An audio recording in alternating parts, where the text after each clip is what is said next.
अवधूत चिंतन श्री गुरुदेव दत्त श्री स्वामी समर्थ। तुम्हा सर्वांचं आपल्या चॅनलमध्ये खूप खूप स्वागत करते आणि आजच्या या नवीन व्हिडिओला सुरुवात करते। उद्या आलेली आहे सोमवती अमावस्या आणि याच्या या व्हिडिओमध्ये मी तुम्हाला सोमवती अमावस्याबद्दलच माहिती सांगणार आहे।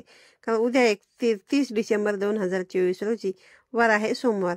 या दिवशी आहे दर्शी अमावस्या। आता ही अमावस्या सोमवारी आल्यामुळे याला सोमवती अमावस्या देखील म्हटलं जातं। या व्यतिरिक्त मार्गशीर्ष महिन्याची ही अमावस्या आहे।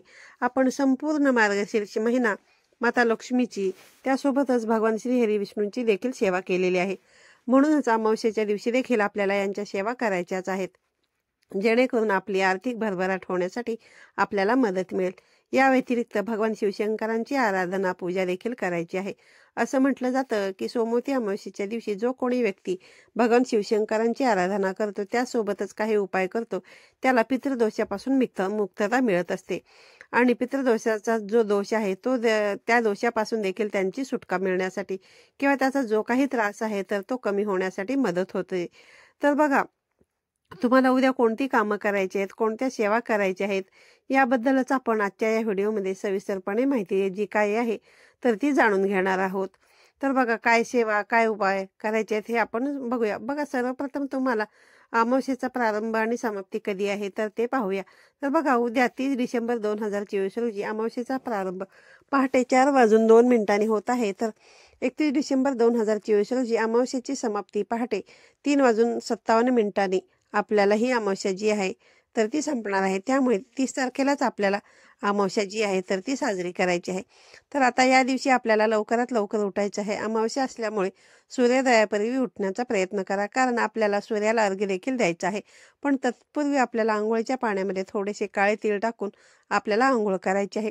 काळे तीळ टाकल्याने आपल्याला भगवान शिवशंकरांची कृपा तर प्राप्त होतेच, या व्यतिरिक्त आपली पितृदोषापासून मुक्तता होण्यासाठी त्यासोबतच राहू केतूचे जर काही दोष असतील, जसं की बघा आपल्या पत्रिकेमध्ये कालसर्प दोष असेल तर त्यातून मुक्तता होण्यासाठी देखील आपल्याला मदत मिळते। फक्त ही एक गोष्ट एकदा करायची नाही, तर प्रत्येक अमावस्येला जर आपण काही ह्या गोष्टी केल्या तर त्याने नक्कीच आपल्याला फरक जो आहे तर तो दिसून येतो। या व्यतिरिक्त आंघोळ झाल्यानंतर आपल्याला सूर्याला अर्घ्य द्यायचं आहे। सूर्याला अर्घ्य देताना देखील आपल्याला त्यामध्ये हळद, कुंकू, अक्षता टाकायचे आहेत। यामध्ये देखील आपण थोडेसे काळे तीळ टाकले तरी देखील चालू शकतं आणि आपण सूर्याला अर्घ्य देऊ शकतो। या व्यतिरिक्त बघा, दक्षिण दिशेकडे तोंड करून देखील आपल्याला पितरांच्या नावाने अर्घ्य द्यायचं आहे। ज्यांचे आई वडील गेलेले आहेत त्यांनीच नव्हे तर बघा, प्रत्येकाने असं अर्घ्य दिल्याने काही नुकसान होत नाही, कारण प्रत्येकालाच पितृदोष हा लागत असतो किंवा नसेलही। पण बघा, तुम्हाला तुमच्या पितरांची कृपा प्राप्त करून घेण्यासाठी दर अमावस्येच्या दिवशी दक्षिण दिशेकडे तोंड करून पितरांचे स्मरण करून अर्घ्य द्यायचे आहे। अशा पद्धतीने अर्घ्य दिल्याने नक्कीच पितरांची कृपा प्राप्त होते। अर्घ्य देत असताना ओम पितृदेवताय नमः असं तुम्हाला म्हणायचं आहे आणि हे करून झाल्यानंतर तुम्हाला तुमचा घराचा उंबरठा आहे तो किंवा मग जे आपलं संपूर्ण घर आहे तर ते तुम्हाला मिठाच्या पाण्याने स्वच्छ करून घ्यायचं आहे। फरशी पुसून घ्यायची आणि फरशी पुसत असताना तुम्हाला त्यामध्ये थोडंसं खडे मीठ जे आहे तर ते टाकायचं आहे आणि त्या पाण्याने आपल्याला आपलं संपूर्ण घर जे आहे तर ते स्वच्छ करून घ्यायचं आहे। त्यानंतर थोडंसं गंगाजल घेऊ शकता किंवा तुमच्याकडे गंगाजल नसेल तर गोमूत्र घेऊ शकता किंवा मग साधं पाणी देखील तुम्ही घेऊ शकता आणि त्याच्यामध्ये तुम्हाला थोडीशी हळद टाकायची आणि हे जे पाणी आहे ते तुम्हाला संपूर्ण आपल्या घरामध्ये शिंपडायचं आहे। सगळ्या कानाकोपऱ्यामध्ये आपल्याला हे शिंपडायचं आहे आणि मुख्य दरवाजावरही देखील आपल्याला शिंपडायचं आहे। उंबरठ्यावरती, अंगणामध्ये देखील आपल्याला हे शिंपडायचं आहे, जेणेकरून आपल्या घरातील वातावरण जे आहे तर ते सकारात्मक होण्यासाठी आपल्याला मदत मिळेल। हे सगळं करून झाल्यानंतर उंबरठ्यावरती देखील आपल्याला हळदीचं लेपन जे आहे तर ते करायचं आहे। हळदीचं लेपन करून झाल्यानंतर माता लक्ष्मीची पावले काढायची आहे, छोटीशी रांगोळी काढायची आहे, शुभ लाभ काढायचा आहे, स्वस्तिक काढायचं आहे आणि हे सगळं आपण बघा नेहमी प्रत्येक सणावाराला किंवा विशेष तिथींवरती हे करतच असतो। तशाच पद्धतीने ह्या गोष्टी करून तुम्हाला घ्यायच्या आहेत। त्यानंतर बघा, आपल्याला आपल्या उंबरठ्यावरती एक मोहरीच्या तेलाचा दिवा लावायचा आहे आणि मोहरीच्या तेलाचाच दिवा लावायचा आहे। बघा, अमावस्येच्या दिवशी आपल्याला लावायचा असतो, त्यामुळे तुम्ही बघा आदल्या दिवशी मोहरीचे तेल नक्कीच आणून ठेवू शकतात, कारण अमावस्येच्या दिवशी जर आपण मोहरीच्या तेलाचा दिवा लावला तर निश्चितच आपले अनेक दोष जे आहेत तर ते दूर होत असतात। अशा प्रकारे एक दिवा तुम्हाला लावायचा आहे। आणि बघा, जर तुम्ही हा व्हिडिओ अगदीच वेळेवर पाहत असाल तर मग बघा, तुम्हाला कुठल्याही तेलाचा दिवा जो आहे तर तो तुम्ही लावला तरी देखील चालेल किंवा तुपाचा लावला तरी देखील चालू शकतो। त्यानंतर आपल्या देवघरामधील बघा देवघर असेल किंवा आपलं घर असेल, घरामध्ये सर्व जाळं जळमटं जे आहेत ना तर ते काढून घ्यायचे आहेत. अमावस्या असल्यामुळे आपल्याला जास्तीची साफसफाई करून घ्यायची आहे. अर्थातच बघा आपल्या घराची स्वच्छता अगोदर जरी झालेली असली तरी देखील अमावस्याच्या दिवशी आपल्याला सगळीकडे झाडू जो आहे तर तो फिरवायचा असतो. असं म्हटलं जातं की अमावस्याच्या दिवशी अलक्ष्मी घराच्या बाहेर पडत असते आणि लक्ष्मी घरामध्ये प्रवेश करते. त्यामुळे आपल्याला स्वच्छता आपल्या घराची जी आहे तर ती करून घ्यायची आहे आणि आपलं देवघर देखील स्वच्छ करायचं आहे. देवांना देखील व्यवस्थित आंघोळ घालायची. आता तुम्ही म्हणाल की देवांना तर आपण दररोजच आंघोळ घालतो, पण अमावस्येच्या दिवशी आपण देवांना थोडीशी चांगल्या पद्धतीने आंघोळ घालायची आहे. आता चांगल्या पद्धतीने म्हणजे काय तर बघा, तांब्या पितळ्यांचे देव असल्यामुळे किंवा चांदीचे काहींकडे असतील तर ते थोडेसे ना काळवंडत असतात. त्यांना स्वच्छ करण्यासाठी आपण काही गोष्टींचा वापर करत असतो आणि तशा पद्धतीची जर तुम्हाला स्वच्छता करायची असेल तर ती फक्त तुम्ही अमावस्येच्या दिवशी करू शकतात. हे तुम्ही लक्षात घ्या. इतर वेळेस मग तुम्ही अशा प्रकारे स्वच्छता जी आहे तर ते करू शकत नाही. तर अमावस्येच्या दिवशीच आपण अशा प्रकारे स्वच्छता करायची असते. या व्यतिरिक्त आपलं देवघर जे आहे तर ते देवार आहे, त्यामध्ये आपण पुस्तकं वगैरे आणून ठेवतो, सर्व प्रकारचे सामान ठेवत असतो आणि ते देखील स्वच्छ करण्यासाठी अमावस्येचा दिवस जो आहे तर तो निवडायचा असतो. तर हे सुद्धा तुम्ही आहे ना उद्याच्या दिवशी नक्कीच करू शकतात. हे सर्व करून झाल्यानंतर आपल्याला आपल्या देवघरामध्ये देखील एक तुपाचा दिवा प्रज्वलित करायचा आहे. अगदी तुपाचा दिवा बघा प्रत्येकालाच लावणं जर शक्य नसेल तर मग तुम्ही तेलाचा देखील लावू शकतात. पण अखंड दिवा तुम्ही उद्या दिवसभर लावण्याचा प्रयत्न करा. म्हणजे काय तर बघा, सकाळी जेव्हा तुम्ही दिवा लावणार आहात ना तर तो आपल्याला दिवसभर आणि रात्रभर प्रज्वलित ठेवायचा आहे आणि त्या दिव्यामध्ये तुम्हाला सतत तेल जे आहे तर ते घालत राहायचं आहे. आणि जर दिवा मध्येच विझला तर तुम्हाला काळजी करायची गरज नाही. पुन्हा तो दिवा जो आहे तर तो तुम्ही प्रज्वलित करून देऊ शकता. पण बघा तो दिवा जो आहे ना तर तो विझता कामा नये. तर अशा प्रकारे तुम्हाला आहे ना अमावस्या पौर्णिमेला आपल्या घरामध्ये अखंड दिवा हा जो आहे ना तर तो लावला पाहिजे. त्यानंतर आपल्याला अजून काही ठिकाणी दिवे प्रज्वलित करायचे आहेत. जसे की आपण पहिला दिवा जो लावला होता तो उंबरठ्यावरती, दुसरा लावला देवघरात, आता तिसरा आपल्याला आपल्या किचनच्या ठिकाणी लावायचे आहे. आपलं जे स्वयंपाकघर आहे ते देखील स्वच्छ पुसून त्या ठिकाणी किचनच्या भिंतीवरती तुम्हाला स्वस्तिक काढून घ्यायचं आहे. स्वस्तिकाची पूजा करायची आहे आणि तिथल्या आग्नेय कोपऱ्यामध्ये आपल्याला एक दिवा प्रज्वलित करायचा आहे. घरामध्ये आपल्या अन्नधान्याची कधीही कमतरता भासू नये यासाठी माता अन्नपूर्णेचे तुम्हाला स्मरण करायचं आहे आणि तुम्हाला त्या ठिकाणी दिवा जो आहे तर तो प्रज्वलित करायचा आहे. त्यानंतर पाण्याच्या ठिकाणी देखील एक दिवा लावायचा आहे. पितरांच्या नावाने पाण्याच्या ठिकाणी आपल्याला एक दिवा जो आहे तर तो लावायचा असतो. त्यानंतर दिवा जो आहे तर तो तुम्ही पुढचा दिवा जो आहे तर तो तुम्ही तुळशीजवळ लावायचा आहे आणि तुळशी मातेचा दिवा लावल्यानंतर दक्षिण दिशेला आपल्याला एक दिवा देखील लावायचा आहे आणि दक्षिण दिशेला दिवा लावत असताना तो तुम्ही कणकेचा बनवून लावला आणि त्याच्यामध्ये जर मोहरीच्या तेलाचा दिवा लावला आणि त्यामध्ये थोडेसे काळे तीळ टाकले तरी देखील चालेल, किंवा जर तुमच्याकडे तिळाचे तेल असेल तर तुम्ही तिळाचं तेल देखील या ठिकाणी वापरू शकता. बघा अशा प्रकारे आपल्याला 5 ते 6 ठिकाणी दिवे जे आहेत तर ते प्रज्वलित करायचे आहेत. आता हे सर्व झाल्यानंतर आपल्याला आपल्या घरामध्ये माता लक्ष्मीच्या काही सेवा देखील करायच्या आहेत. त्यामध्ये तुम्हाला कुंकुमार्चनची सेवा जी आहे तर ती करायची आहे. श्रीयंत्रावरती तुम्हाला कुंकुमार्चन आपण करू शकतो. बघा श्री सुक्ताचं पठण, व्यंकटेश स्तोत्राचं पठण, ह्या गोष्टी आहेत ना आपल्याला उद्याच्या दिवशी आवर्जून करायचे आहेत. महालक्ष्मी अष्टकम म्हणायचं आहे, कुंजिका स्तोत्र म्हणायचं आहे. आता या ठिकाणी बघा मी तुम्हाला भरपूर सेवा सांगितलेल्या आहेत, पण आपल्याला जितक्या शक्य होणार आहेत ना तितक्याच आपण या ठिकाणी करायच्या आहेत, हे तुम्ही लक्षात घ्या. त्यानंतर आवर्जून आपल्याला ओम श्री पितृदेवताय नमः, ओम श्री पितृदेवताय नमः याची एक माळ तरी जप आपल्याला आवर्जून करायचे. आणि जप करत असताना तुमचं तोंड जे आहे तर ते दक्षिण दिशेकडे असेल याची तुम्हाला काळजी घ्यायची आहे आणि या मंत्राची एक माळ जप आपल्याला करायची आहे. त्यानंतर मग पिवळ्या मोहरीचे देखील आपल्याला काही उपाय जे आहेत तर ते करायचे आहेत. पिवळी मोहरी आपल्याला आपल्या हातामध्ये घ्यायची आहे आणि नित्य सेवेमध्ये जे वल्गला सूत्र दिलेलं आहे, वल्गला दिलेला आहे ते आपल्याला म्हणायचं आहे आणि ही जी मोहरी आहे ती आपल्या संपूर्ण घरामध्ये ठीक आहे टाकून द्यायची आहे आणि दुसऱ्या दिवशी ती झाडण्यामध्ये आपण फेकून देऊ शकतो. पण अमावस्येच्या दिवशी मात्र आपल्याला हा छोटासा उपाय करायचा आहे.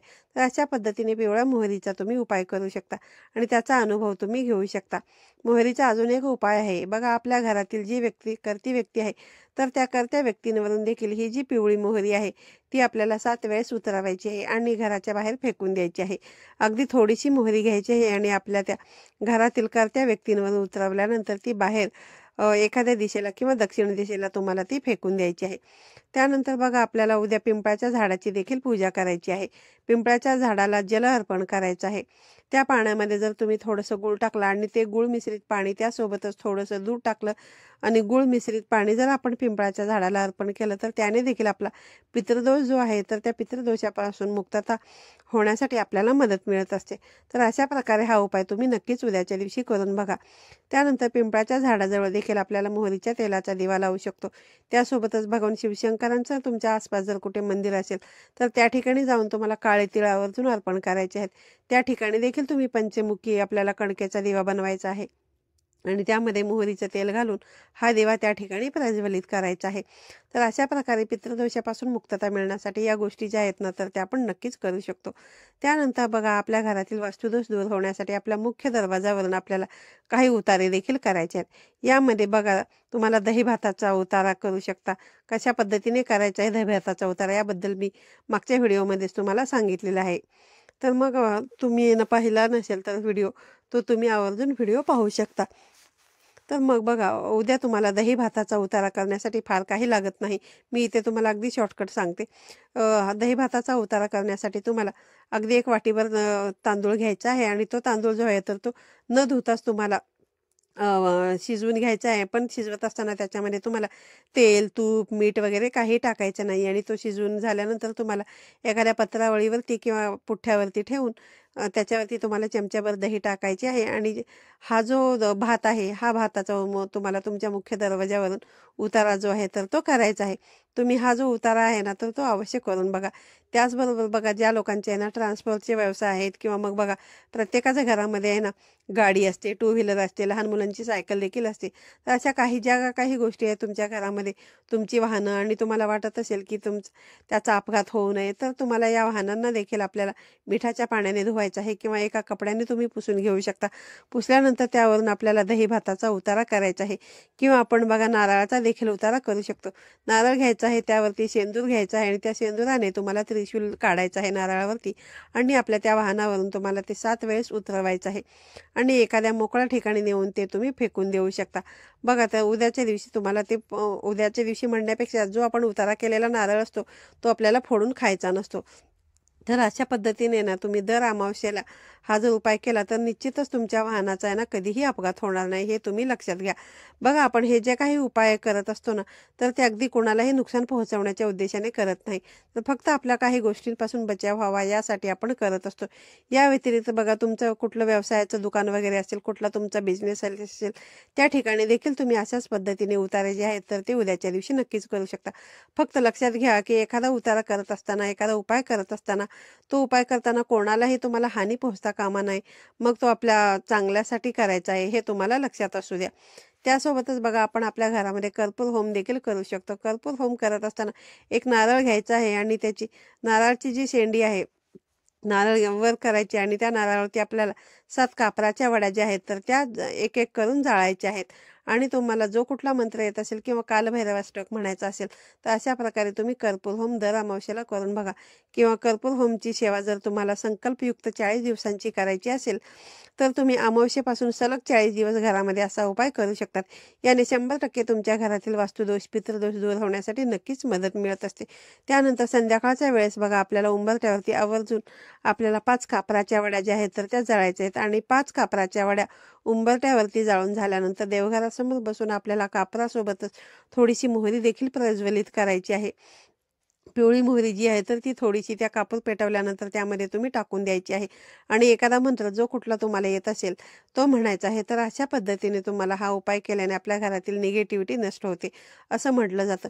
बघा, आजच्या ह्या व्हिडिओमध्ये मी तुम्हाला उद्याच्या दिवशी करायचे आणि उपाय जे आहेत ना तर ते सांगितलेले. हे उपाय जे आहेत ना तर ते तुम्ही दर अमावस्येला देखील करू शकता. तर बघा, ह्या गोष्टींचा जर आपण दर अमावस्येला अवलंब केला ना तर आपल्या आयुष्यामध्ये त्याचे चांगले सकारात्मक बदल आहेत ना तुम्हाला नक्कीच दिसून येतात.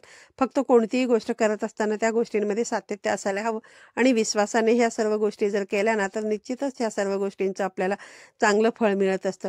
आजचा व्हिडिओ तुम्हाला कसा वाटला हे तुम्ही कमेंट करून नक्कीच सांगा. व्हिडिओ आवडला असेल तर व्हिडिओला जास्तीत जास्त नातेवाईकांपर्यंत शेअर करा. पुन्हा भेटूया असाच एका नवीन आणि माहितीपूर्ण व्हिडिओमध्ये. तोपर्यंत सर्वांना श्री स्वामी समर्थ.